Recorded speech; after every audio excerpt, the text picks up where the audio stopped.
The record-setting palladium spot price, which passed $2,500 per troy ounce intraday today, is continually exposing how long-term precious metals and general commodity price suppression eventually end and backfire into physical shortages and exponential price runs higher as a result.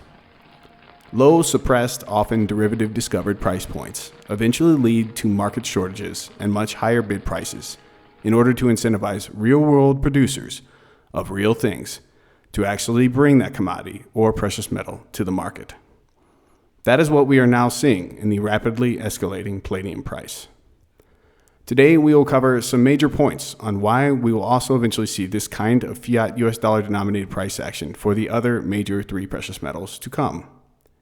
If you find value in this video we make for you today, be sure to share it with others who may benefit from acquiring a prudent physical bullion position to come. Hello, my name is James Anderson. I've been investing and working within the wholesale and retail physical precious metals bullion industry since before the 2008 global financial crisis. Back to palladium for now. Here with this chart, we can see how palladium outperformed virtually every commodity last decade, especially in the latter half of the 2010s. The main suppliers of physical palladium, ore, are two nations which, to be frank, are not super dependable global trading partner regions.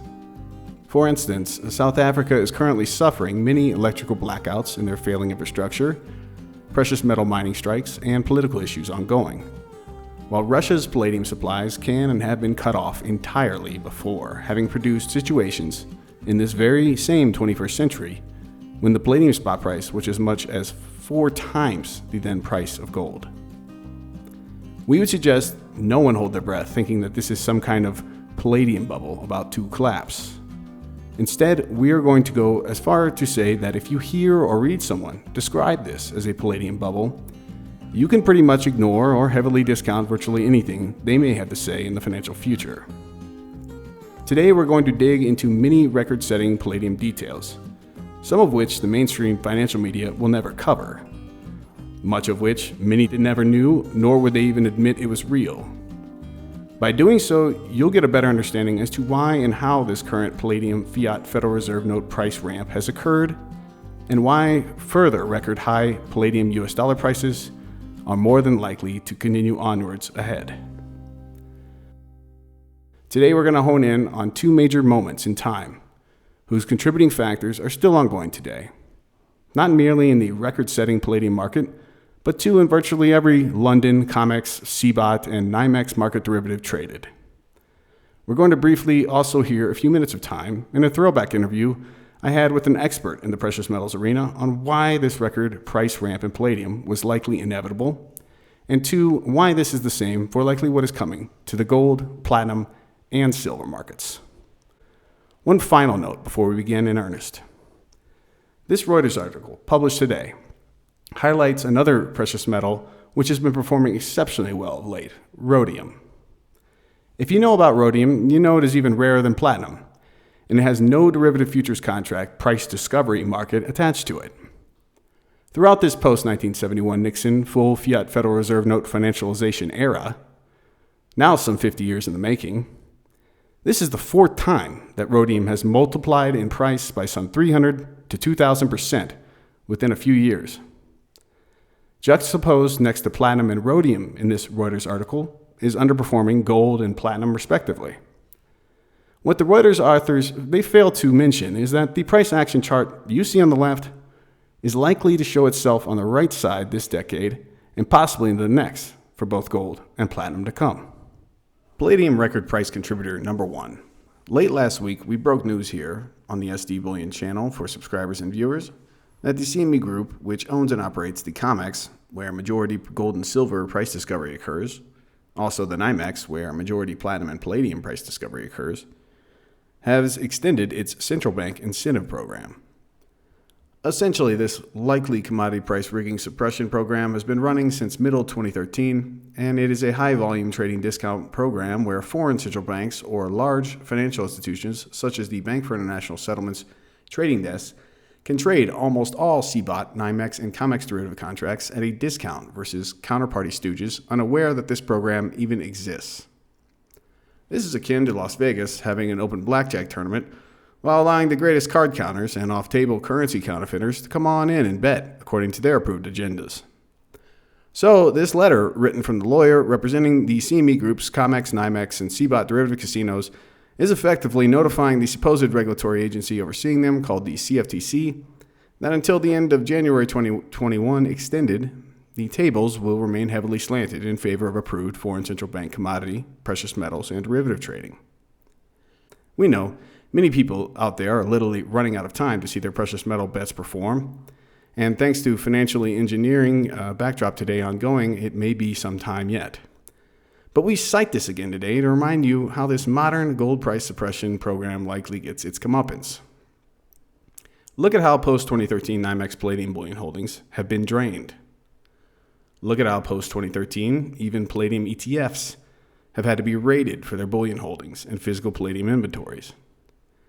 Remember how the title of today's article from Reuters literally started off with quotes out of London stating, "There is no metal," referencing the Palladium shortage ongoing.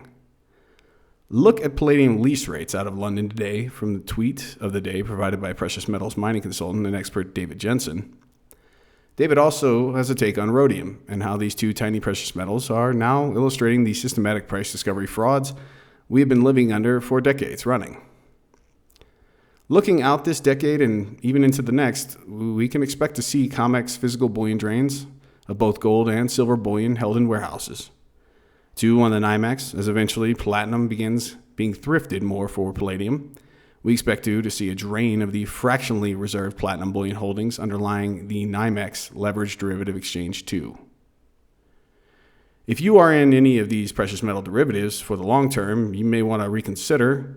And you may also want to think about how NYMEX Palladium drains have occurred in Palladium ETFs as well.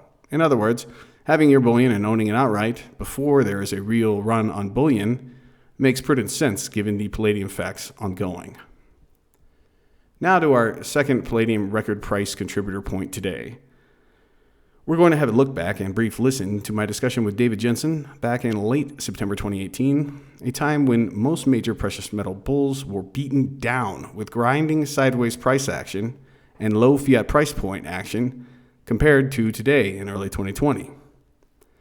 Have a listen to what David had to say back when palladium was priced just over $1,000 per an ounce, some 15 and a half months ago.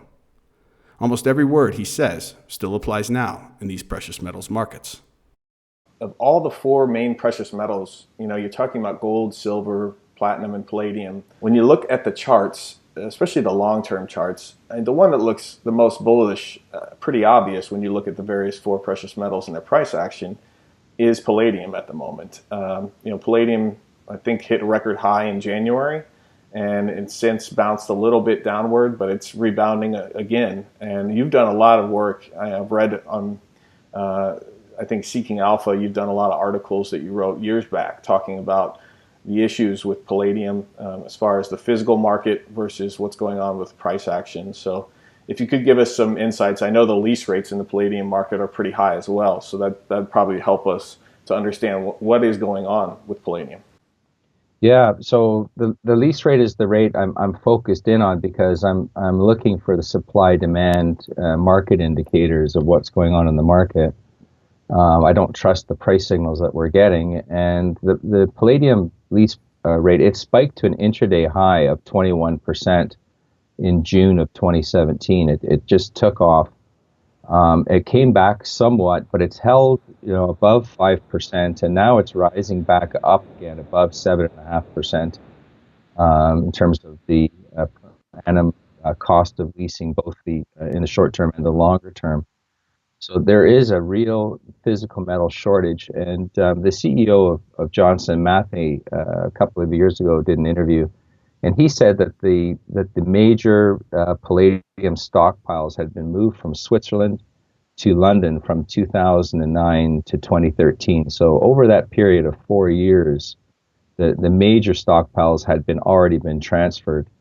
And I looked into the UK customs data, and they indicated a between 2016 and 2013, So after that, or just overlapping that transfer period, that there had been a net transfer out of the UK of about 5.5 million ounces of palladium. To put this into context, the annual mine supply is about 6.5 million ounces. So that's quite a bit of metal in this, it's very much a boutique metal, a small market. And one other element here is that 40% of it comes from Russia and 40% of it comes from South Africa in terms of the annual mine supply. Right. So, we're seeing here in this market, elevated lease rates in London for more than 18 months. And now in the near term, the lease rate has been rising again. And, we're seeing the price starting to respond. It did decline from the beginning of this year till recently.